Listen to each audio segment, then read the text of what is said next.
తెలంగాణలో టీడీపీకి షాట్ల మీద షాట్లు తగులుతున్నాయి. పార్టీని కాస్త పైకి లేపుతామని అధినేత భావించినప్పుడల్లా అది అదిరిపోయే ఝలక్ తిరిగి వస్తోంది. ఆకర్ష మంత్రంతో సైకిల్ గాలి తీసేస్తోంది టీఆర్ఎస్. దీంతో ఏపీలో ఎన్ని ఎత్తులు వేయగలుగుతున్నా తెలంగాణలో మటుకు టీడీపీకి ప్రత్యర్థి పార్టీ నుంచి ఇబ్బందులు తప్పడం లేదు.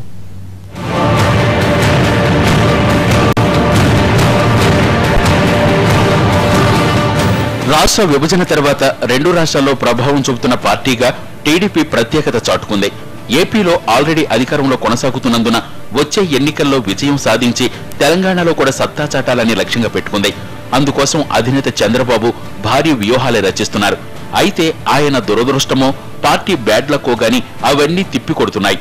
అధికార టీఆర్ఎస్ చర్యలతో టీడీపీకి వరుస షాకులు తగులుతున్నాయి.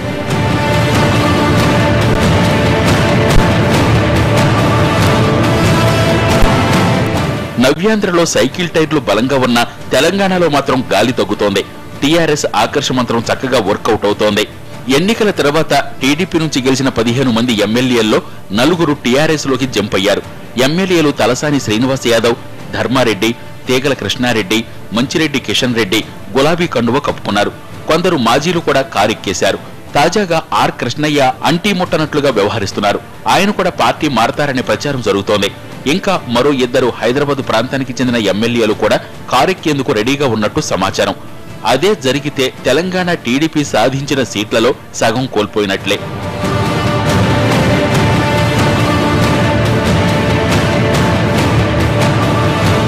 చంద్రబాబు తెలంగాణ టూర్ పెట్టుకున్నప్పుడల్లా ఒకరిద్దరిని పార్టీలోకి లాగేస్తోంది టీఆర్ఎస్ అధినాయకత్వం. తెలంగాణలో తీవ్ర ఇబ్బందుల్లో ఉన్న తెలుగుదేశం పార్టీని దారికి తెద్దామని ప్రయత్నించినప్పుడల్లా జంపింగ్లతో జలక్కిస్తున్నారు.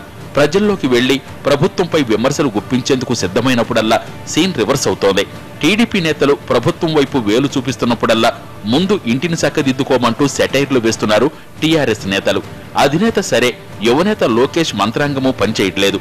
మంచిరెడ్డి కిషన్ రెడ్డిని ఆపేందుకు చిన్నబాబు ఎంతగా ప్రయత్నించినా ఆయన దూకుడును ఆపలేకపోయారు. మొత్తం మీద టీడీపీకి తెలంగాణలో కష్టాలు ఎప్పట్లో తీరేట్లు కనిపించట్లేదు. మరిన్ని అప్డేట్స్ లో వెళ్లే ముందు చిన్న బ్రేక్ తీసుకుందాం.